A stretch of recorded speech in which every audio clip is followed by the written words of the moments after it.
Welcome back to What Arty Noobs with General Disturbance. Now this is a T67, it's a tier 5 American tank destroyer, and it's also rather OP, and a lot of players like it because it's very good at disposing of the enemy, both from a distance and from close up.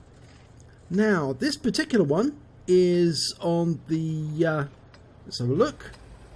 Yes, we're on the west spawn of Westfield. And it's being commanded by Mango 1971 of Philo. And he's got 2 marks on his barrels, so he is a good player in this particular TD. And battle has commenced. Now the thing about the T67 is it's very lightly armoured. Just about anything will go through the armour. One of the other drawbacks about it is that it does have a rather slow turret rotation. But one of the good points about it is it has a pretty powerful gun, which is capable of making a lot of damage on the enemy, and it can move very fast for its tier. Okay, now Mango's made it up to the usual point where you can spy on the enemy, and we can see a mist off in the valley in the distance. Okay, he's having a quick look round, but there's no sign of the enemy yet. And 2 of his teammates have gone forward, a Chaffee and a Lux, both like tanks, and they've spotted the enemy, and it's a Lux, and he fires his first round, gets a hit with the second. Oh, he's got a fire! That Lux is on fire, it's gonna go, it has gone, but it wasn't him who claimed the kill. Okay, fires at the Chaffee who goes past. Now he's so close to the bush, he would have been spotted, so he's gonna pull back, go unsighted, before he pulls forward again, otherwise he might get hit. Okay, can't see anyone yet. The Chaffee's behind that ridge line. Oh, there's a couple of tanks there. There's a Covenanter and an A20. They're both tier 4. And he gets a good hit first time. Oh, he tracks him. He's tracked. Now, this is where you can do some real damage if you track the enemy. But he was spotted. He would have been spotted, rather. Because he was too close to the bush again. I'm not sure if the enemy was looking. If he's got 6th sense, now that Covenanter is going to get killed.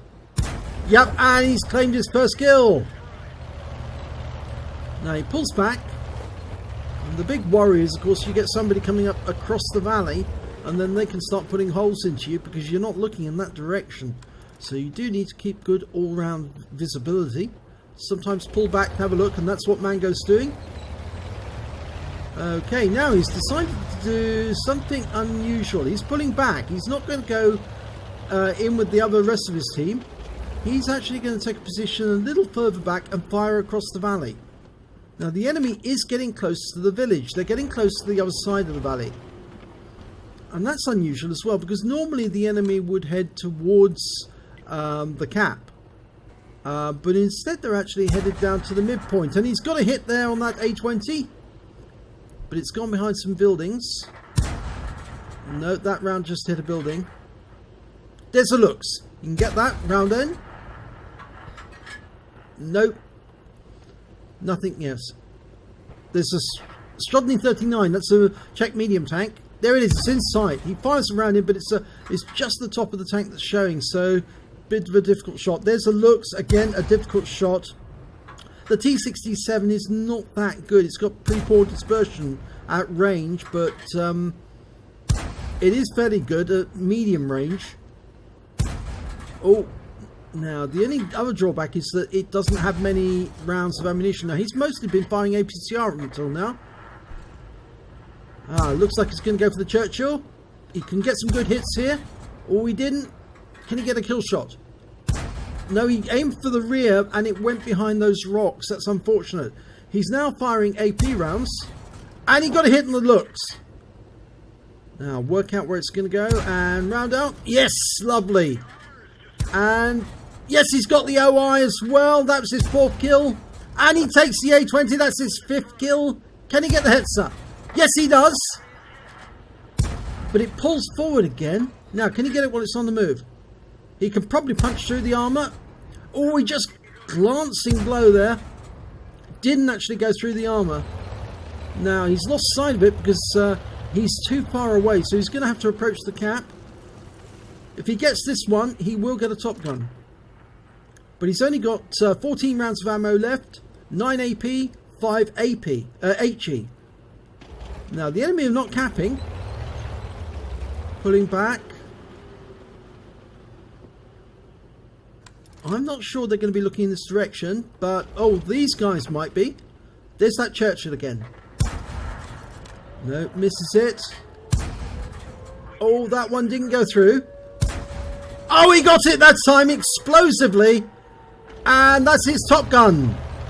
And the enemy is now starting to cap. We've got T80 in the cap and a Lux nearby. And that's why most of the enemy team have gone back in that direction.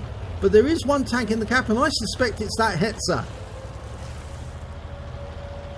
Okay, so we can get fairly close because the Hetzer's got a short view range. And then take it out. If he just pokes around the corner here, should be able to see it. There it is. It is the Hetzer. Dials in. Runs through the tracks to stop him moving. And the second kills him off. 13 hit points. That brings up the high caliber. Unfortunately, we lost the T80 on the rest of the team. He's got 3 enemy left. He's got 7 kills now. So there is a potential Radley's or a Paul's medal if he can get all of them. And of course he has got the right vehicle to do that. He's still full health. The only problem is he's only got 9 rounds of ammunition to dispose of 3 enemy tanks. Now one of those is a very nasty tank, the T28E with the F30 gun. And that's quite a powerful medium tank. The only problem it's got is the same problem as the T67. It's very poor at turning. But there's the Strodny. The Strodny 39, the medium tank 39. Okay, he pulls back. In fact, in Czech, the Strodny means medium. Okay, there's the T28. He can move fairly close before getting his shot, and there it is. He fires around in with a blown reticule, and it hits target. He got a fairly good hit, but he needs one more shot to finish it off. Can he get into the rear? Oh, he blows that one. Ouch.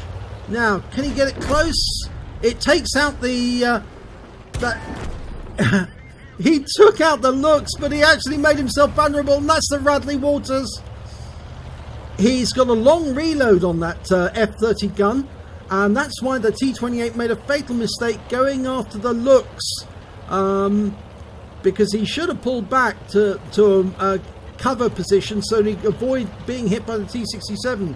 And that puts Mango in a very strong position now, because even though he's up against a Strodny and a Lux, he can engage them at a distance. And the Lux has probably got the 30mm cannon, and the Strodny's got a fairly good gun as well. But we've lost sight of the Strodny. And for that matter, we've lost sight of the Lux. He's got 5 rounds of HE ammunition. Now the good news is that that will do a lot of damage to the enemy so long as he hits a weak point or light armor.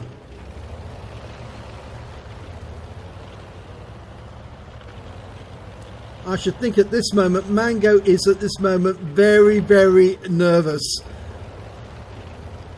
I know Mango's had Radley Walters before, because I've seen one of his videos where he managed to get a Radley Walters with his Fifi, his 105 FH18B2, or Leffy as most tank drivers call them. But this is a completely different ball game, because if he can win this battle, it's a Paul's medal. So where did that Strodny 39 go? Well, he's more than likely headed in the other direction, I think. Oh, yeah, well, remedial driving skills, I think. Now we know where they've gone. Yes, that's what I thought. They're at the other end of the map. And there's one of them up there. Now, my guess is that's the Strodny.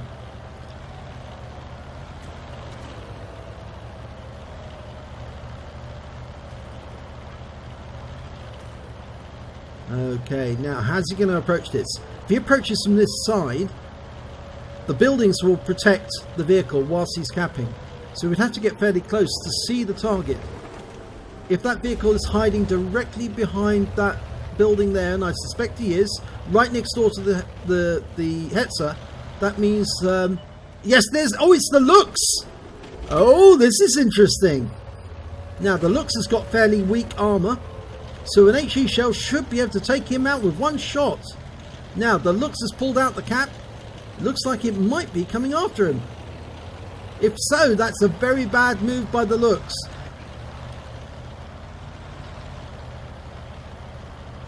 It's either that or the Lux is worried about what Mango's doing. Well, I think Mango's going to approach him from the other side.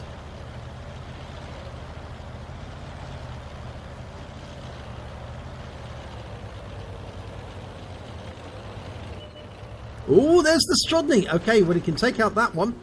And puts this round in. Yes, a beautiful hit there. 142 hit points. That's his 9th kill.